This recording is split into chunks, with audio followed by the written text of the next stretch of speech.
Le persone si rivolgono spesso agli agenti di polizia in cerca di aiuto, ma gli animali tendono a mantenere le loro distanze dagli esseri umani. Tuttavia, una mattina del 2016, ho assistito a un commovente atto di solidarietà tra un ufficiale di polizia e una madre oca disperata, che ha cambiato la mia percezione dell'interazione tra uomini e animali. Quel giorno, ero seduto nella mia auto di servizio, immerso nell'osservazione delle bellezze naturali locali, con una tazza di caffè fumante e un delizioso bagel tra le mani. Era un momento di meritato relax in uno dei miei luoghi preferiti, un parcheggio accanto a un parco nel Connecticut. Ad un certo punto, un rumore strano sul lato della mia auto ha attirato la mia attenzione.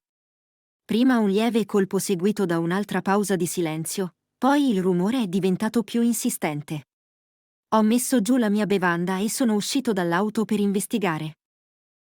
Quel che ho visto era davvero fuori dall'ordinario e mi sono sfregato gli occhi per assicurarmi che non stessi sognando. Un'oca era lì, a picchiettare la vernice dell'auto con una intensità che trasudava disperazione. Appena ha ritenuto di aver attirato la mia attenzione, ha smesso di picchiettare. Sono rimasto immobile, spaventato e confuso da questo incontro inaspettato. Un'occhiata all'oca mi ha confermato che era una femmina, visibilmente agitata ma senza ferite apparenti. Non sembrava affamata, e questo mi ha fatto interrogare sul motivo di un comportamento così strano.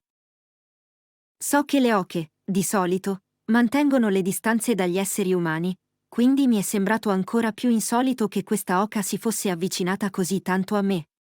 Comunque, ho deciso di fare un'eccezione, anche se non mi piaceva condividere il mio bagel con nessuno. Ho immaginato che questa oca avesse dei piccoli da nutrire, e il suo comportamento indicava disperazione per il cibo. So poco del comportamento degli animali, ma una cosa la so, di solito, le oche non si avvicinano agli esseri umani. La relazione tra le oche e gli uomini non è ostile, ma entrambi sanno mantenere le distanze quando si sentono minacciate dalla presenza umana. Ricordo vividamente un episodio della mia infanzia in cui sono stato inseguito da un'oca e, quindi, non ero desideroso di un altro incontro ravvicinato. Ho deciso di dare a questa oca ciò che sembrava cercare, nonostante la mia riluttanza. Tuttavia, quando l'oca non ha mangiato il bagel che le ho offerto, sono rimasto perplesso. Stavo ancora cercando di capire il suo comportamento quando ha iniziato a allontanarsi da me, quasi come se mi stesse invitando a seguirla. Ho deciso di seguirla con cautela attraverso l'erba verde fino a un punto vicino al bordo dell'acqua. Anche se ero cauto, era evidente che questa oca aveva bisogno di aiuto e aveva scelto di fidarsi di me. Non sapevo se si sarebbe avvicinata a qualsiasi persona in un veicolo o se avesse riconosciuto la mia auto come un punto di riferimento frequente in quel parcheggio accanto al parco. Qualunque fosse la risposta, sapevo che dovevo aiutare questa oca. Tuttavia, comprendevo anche che avevo bisogno di assistenza aggiuntiva per affrontare questa situazione insolita. La persona migliore per questo lavoro sarebbe stata qualcuno del servizio di soccorso degli animali, esperto e competente. Sfortunatamente, in quel momento non c'era nessun membro dello staff disponibile per fornire assistenza immediata. Dovevamo affrontare la situazione da soli, ma fortunatamente un delle mie colleghe era nelle vicinanze e ha risposto prontamente alla mia chiamata alla radio. Abbiamo deciso di dividere i compiti. La mia collega si sarebbe occupata direttamente dell'oca, mentre io avrei documentato l'interazione. Quando abbiamo finalmente avuto l'opportunità di esaminare il piccolo ruscello a cui eravamo stati condotti, abbiamo capito il motivo della frenesia dell'oca.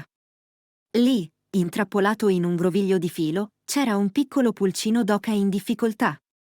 Era evidente che questa oca era una madre, e il suo istinto di proteggere il suo piccolo era più forte della sua paura degli esseri umani.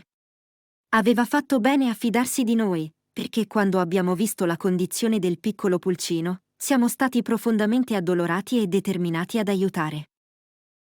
Nonostante molti facciano attenzione a non lasciare spazzatura dopo una giornata in un parco, purtroppo non tutti sono altrettanto cauti. Gli animali selvatici che frequentano gli stessi spazi degli esseri umani spesso sono esposti alla plastica e ad altri oggetti pericolosi. Anche qualcosa di apparentemente innocuo, come un palloncino, può causare danni fatali agli animali. Ogni anno, Molti uccelli e tartarughe perdono la vita a causa dell'ingestione o dell'impigliamento in fili o cordicelle. Ed è proprio questo che era successo a questo piccolo pulcino. Il suo piedino era stato intrappolato da un filo di un palloncino del giorno della madre, e le sue lotte disperate lo avevano reso un prigioniero di questo pericoloso groviglio.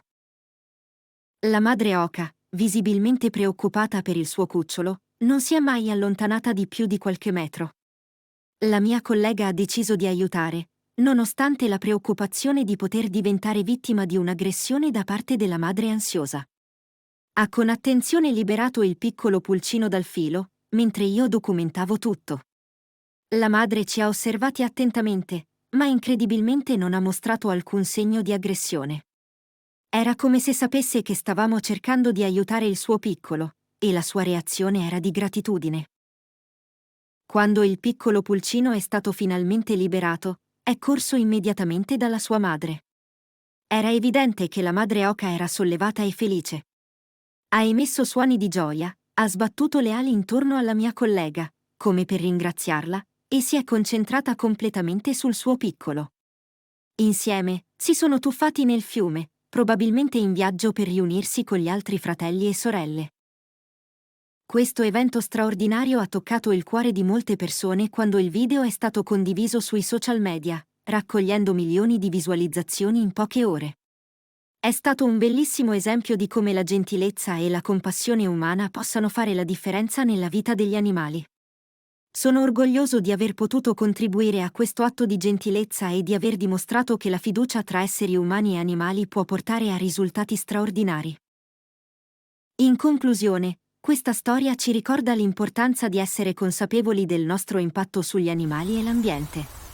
Dobbiamo fare del nostro meglio per proteggere e preservare la vita selvatica, evitando di lasciare rifiuti e oggetti pericolosi nei loro habitat. Ogni piccolo gesto di gentilezza può fare una grande differenza nella vita degli animali, e spero che questa storia ispiri gli altri a fare del loro meglio per aiutare e proteggere il nostro mondo naturale. La lezione che ho imparato in questa avventura è che anche in situazioni inaspettate, la gentilezza e l'impegno per la vita selvatica possono portare a risultati straordinari. La fiducia tra esseri umani e animali può essere un potente legame, e spero che questa storia continui a ispirare altri a prendersi cura del nostro mondo naturale. Se anche tu sei un appassionato di animali come noi, ti consigliamo di guardare gli altri video nel nostro canale e di condividere questo video con i tuoi amici. Scrivi anche nei commenti cosa pensi di questa storia. Metti un mi piace al video e iscriviti al nostro canale. Grazie.